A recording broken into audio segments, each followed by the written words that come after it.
Puji Tuhan, saya sangat suka dengan perkataan Kaleb di Yosua pasal 14 ayat 12.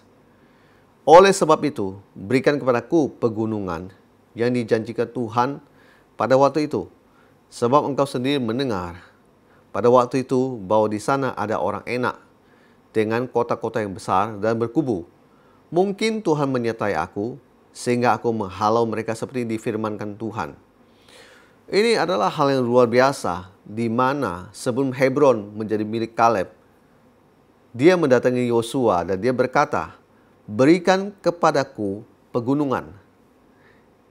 Jadi statement ini ada, setelah itu baru mereka bertindak dan mendapatkan Hebron. Dan saya mau bilang ke Bapak dan Ibu, sama seperti Kaleb, apakah Bapak dan Ibu punya visi dan apa yang mau Anda capai? Saya sendiri termotivasi dan diberkati dengan firman ini. Dan saya percaya bahwa setiap dari kita harus punya visi dan apa yang kita mau capai. Kalau tidak, hidup kita dalam setahun akan berlalu begitu saja tanpa Anda dapat sesuatu yang Anda mau capai. Jadi, firman Tuhan mengajarkan kepada kita bahwa kita harus punya visi dan apa yang kita mau kerjakan dan kita mau capai. Supaya nanti di akhir tahun Anda juga menemukan sepanjang tahun 2023 ini apa yang sudah Anda capai. Puji Tuhan. Yang kedua, begini. Saya tertarik dengan perkataan Kaleb yang berkata, mungkin Tuhan menyertai aku sehingga aku menghalau mereka. Ya, mereka itu adalah orang enak. Seperti difirmankan Tuhan.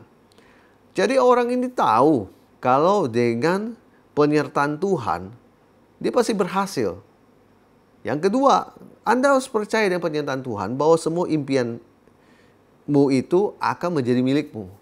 Jadi kalau kita tidak percaya dengan penyertaan Tuhan, maka saya mau bilang sulit untuk kita berhasil. Karena umumnya visi itu bukan berbicara sesuatu yang kita mampu. Pastinya visi berbicara tentang sesuatu yang jauh dari kemampuan kita atau di luar batas keahlian kita. Tetapi ketika kita berani mengucapkan sebuah visi, nah dengan penyertaan Tuhan, semua itu akan bisa menjadi milik kita.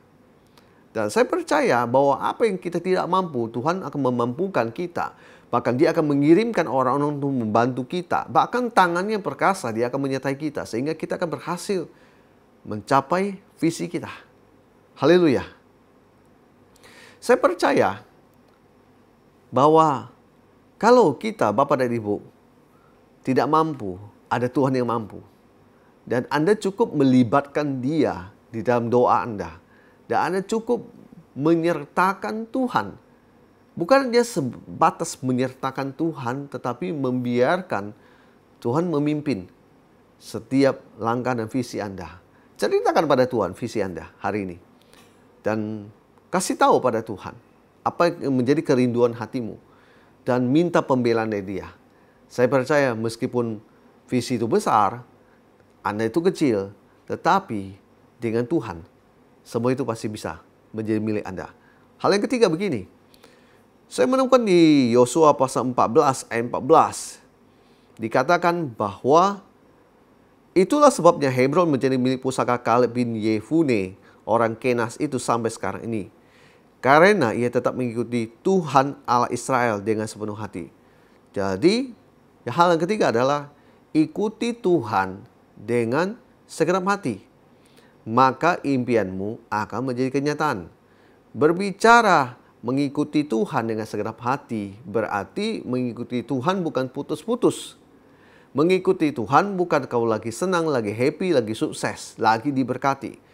Kalau tidak, tinggalkan Tuhan. Mengikuti Tuhan di sini berbicara bukan cuma seminggu, sebulan, bulan berikutnya tidak. Mengikuti Tuhan dengan segenap hati berarti Anda benar-benar mengikuti Tuhan dengan full heart. Nah, kalau full heart, pastinya Anda berbicara ketika Anda bergumul untuk impianmu. berbicara waktu yang panjang, penantian yang lama, yang boring, yang membosankan, tetapi hatimu tetap tidak berubah terhadap Tuhan. Haleluya, luar biasa. Jadi Kaleb ini ketika Anda menemukan bahwa dia berhasil, itu semata-mata karena dia mengikuti Tuhan, Allah Israel dengan sepenuh hati. Bapak dan Ibu, mari kita punya sebuah sikap, kita ikuti Tuhan dengan segenap hati. Maka saya percaya impianmu akan menjadi kenyataan. Sehingga Anda akan berani seperti Kaleb berkata, berikan kepada saya pegunungan ini. Puji Tuhan, nama Yesus dimuliakan. Amin.